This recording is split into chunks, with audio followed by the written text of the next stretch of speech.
Meet Egosaurus Rex, my personal weapon of choice for paintball battles. But most importantly, a poppet valve marker. Not yet. See you later. More like bright light shots.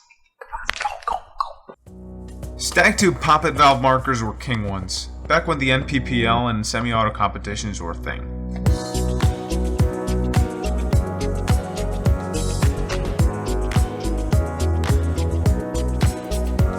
Reigning the field were legends like the Intimidator, Impulse, Fusion, and arguably the greatest of the bunch, the Ego.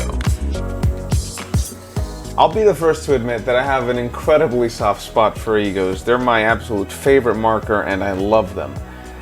I always wanted an SL Ego. Back in 2009, I was on a team that became world champions of paintball in the NPPL series.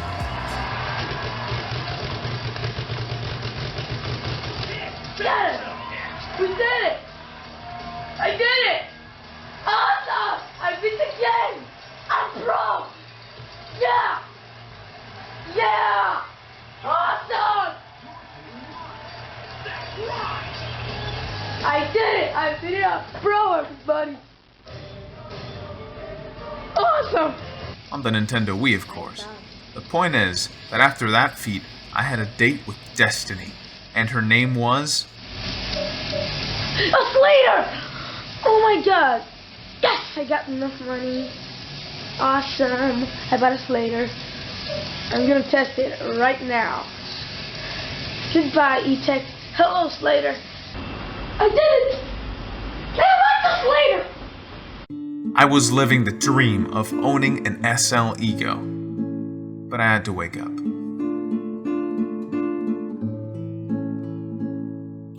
Just a few years later, Eclipse dropped the Ego LV1, and illegitimately took the Ego line and poppet valves in general to new heights. But times were a little bit different. Blame it on the death of semi-auto leagues if you have to. Spool valve markers got light, efficient, they start to become very simple platforms, and as a result, they almost drove poppet valves into being obsolete. Almost. Remember this? In the form of the LVR, it's been giving Eclipse-sponsored pros in the NXL and Millennium series a really good reason to pick them up again.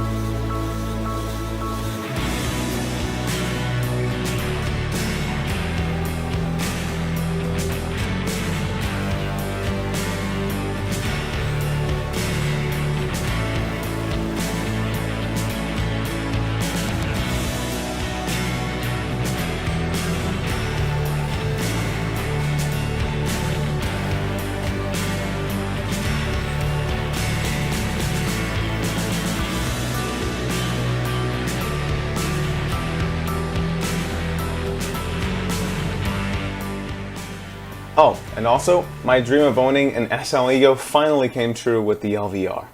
Other people say it's not an SL. It's not an SL. Do you want to... What? Why not? Because it's not called an SL something. Oh. I mean, all along I just thought that... Well, you know what? This is still the latest and greatest when it comes to Egos. Hold on, what's that noise?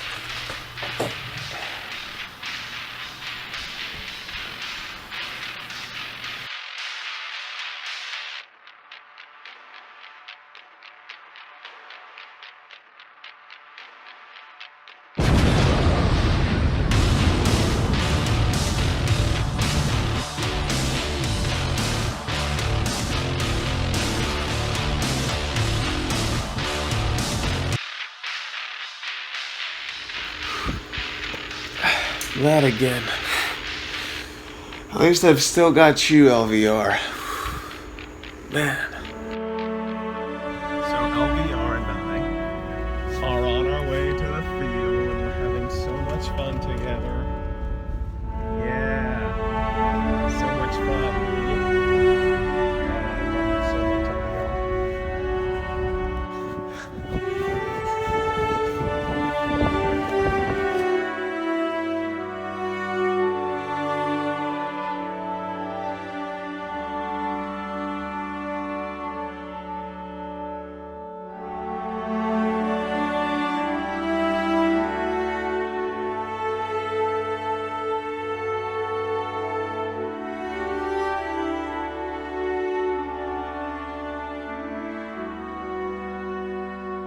You know, I've been thinking about this for a while, and I'm pretty sure of it. I want to make you my main gun. I know it's too soon, but I just know. And I want to make you my main gun for what's inside you. And what's inside an LV Ego, you ask? Well, I'll kindly tell you. It shares a lot of the same components that are found on the majority of stack tube poppet valve markers. But in the same way that then Smart Parts decided to balance the valve to make the shot softer, and same way that Bob Long decided to drop pressures like crazy in the G6Rs to make the same thing happen, Planet Eclipse's certified mad scientist, Jack Wood, said, "The reason we went for the LV1 and the way that it works with the lever is because we found with the G03 we had the bolt speed control, and you could really change the tone of the gun and the way that it felt just by turning that little dial on the G03. And if we can replicate that in an Ego, counteract all those things that people don't like about the Ego at the moment, which is loud or kicky or whatever. So then we started exploring different routes of being able to do that, and came up with a lever design to change the ratio of speed between the rammer and the valve mechanism. So if you didn't get that because his English was too fancy or something of the sort, don't worry, I can simplify it for you. So instead of just working inside the valve by balancing it or dropping pressure significantly, which they did these things, they did work the valve significantly, the main focus was looking at the G03 and how slowing down the bolt also slowed down the speed that the valve opened, which made the shot softer. You want to see how they could put that in an Ego. And by putting a lever in front of the valve, as the rammer strikes it, it gradually opens, slowly releasing air instead of just popping open.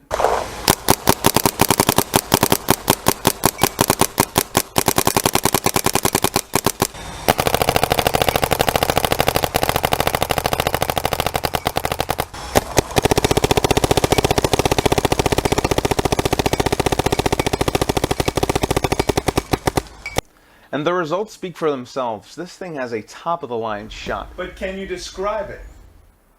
Well, the thing goes...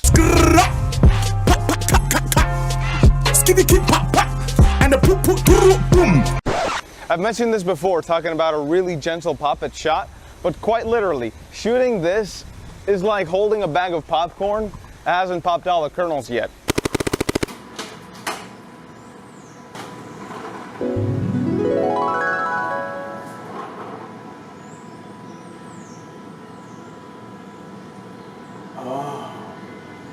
It's better to have loved and lost than never to have loved at all. Come cheer up my lads, come cheer up my lads. It's better to have loved and lost. It's better to have loved and lost. Captain Jean-Luc than never to have loved at all. The Federate Starship, come cheer up my lads, come cheer up my lads. It's better to have loved. Egos and LVs, all poppet guns really have a poppet in them that is smashed open by a rammer. The LV lets you fine-tune this to great ability, and they give you the option of building up the momentum required to pop the poppet open with either speed or velocity or mass. Two different rammers, but these aren't the only two variables. And there's like 8 variables or even more they have to keep in mind to fully get your poppet gun at the best of the abilities. And I hear you already. Man, what's all this mumbo jumbo you're talking about? Is he useful? Actually, you don't even need to listen to me. Tuning is something optional. You can just plug the gun in and play just like any old gun. But the thing is, when you tune your gun, you take advantage of adjusting measures to such a fine degree that you can get equally precise performance benefits from tuning your gun. Take a very close look at this clip. My first shot drop-off protection setting is set at 1 millisecond, meaning that the forward stroke will last 1/1000th of a second longer than my setup dwell. In this shot, you see the mist from the rapid decompression of air being blown out, a sign that air is still being used after the ball has left the barrel. In the next shot, exactly 1 millisecond less in the cycle time, we see the mist hang at the muzzle. No air is being wasted after that ball has been fired. And no, you don't have to tune your gun for it to work. Just keep it at the factory settings that are optimized for reliability. You'll find them in the manual. But if you do want to venture these oceans, you'll be able to outshoot all the efficiency tests on the internet by tons of shots, reach true peak rate of fire for these guns,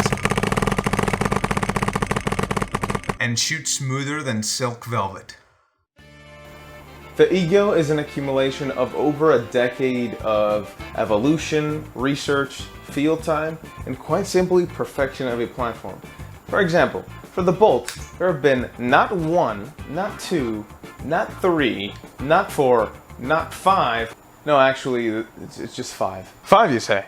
Indeed. 5 iterations of the Cure bolt means that this thing is gonna handle paint like a mother ducky handles her ducklings.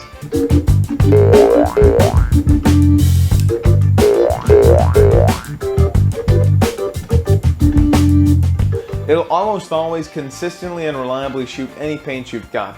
With over 100,000 rounds I've put through Cure 5 bolt guns ever since 2015 with the E-Tech 5, I can quite frankly say that the amount of times I've broken paint on these fits in one hand.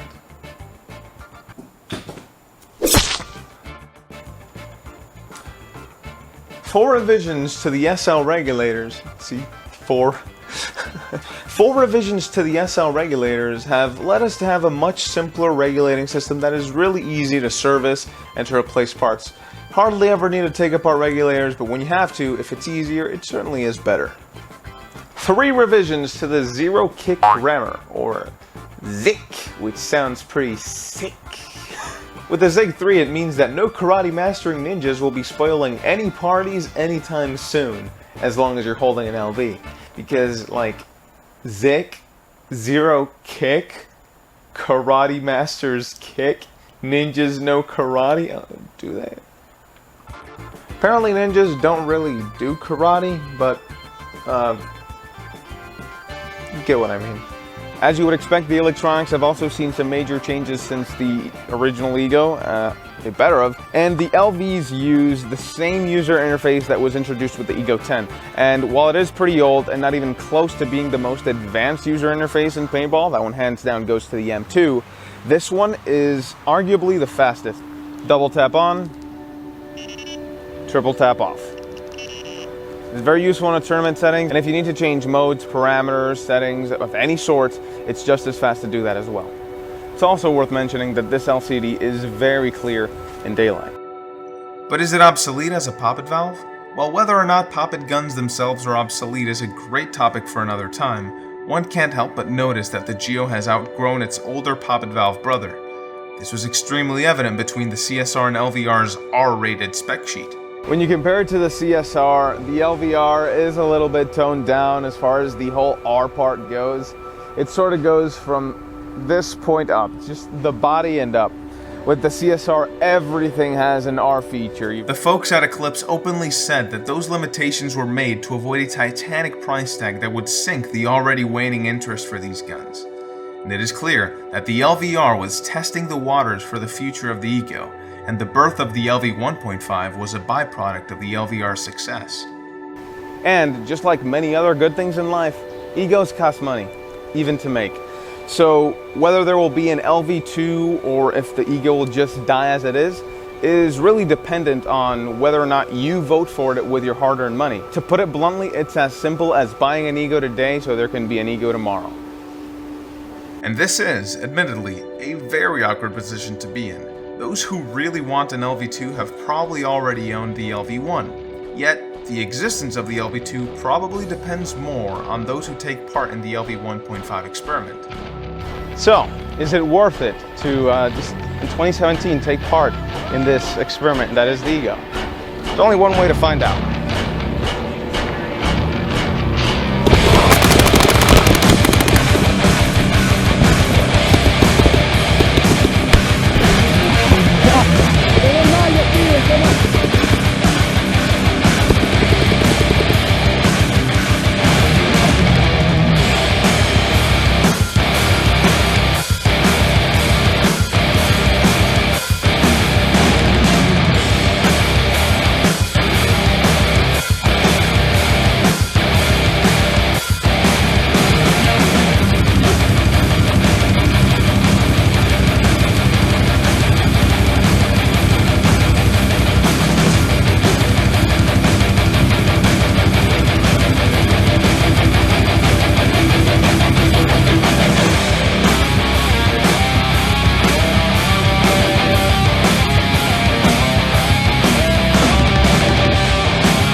So it comes down to you, men.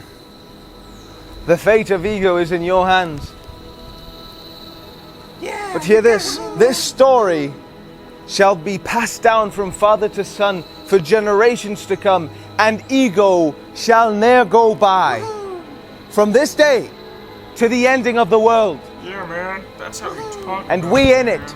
We shall be remembered. We few, we happy few, we band of brothers. For he who today pews an Ego aside me shall be my brother. Yeah. Be he ne'er unwise and take upon this quest nobly.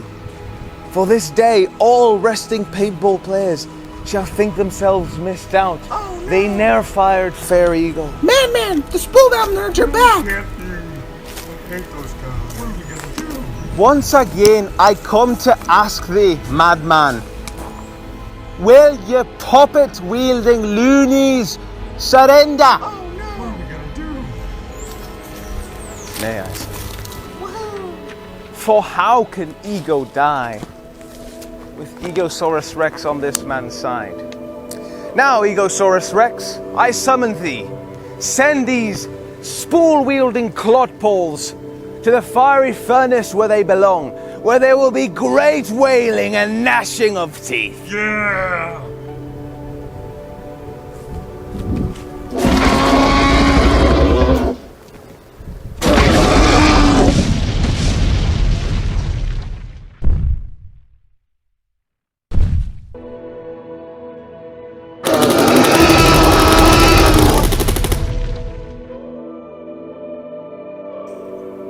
Hey, what's up guys? It's Madman. Hope you guys enjoyed that video you just watched. Lots of hours went into making that, so your enjoyment certainly means a lot to me. And just here to tell you, I mean, it would really help my self-esteem if you guys would subscribe to the channel and maybe like the videos. Also, if you want to follow me, this is what I look like from behind. And yeah, see you in the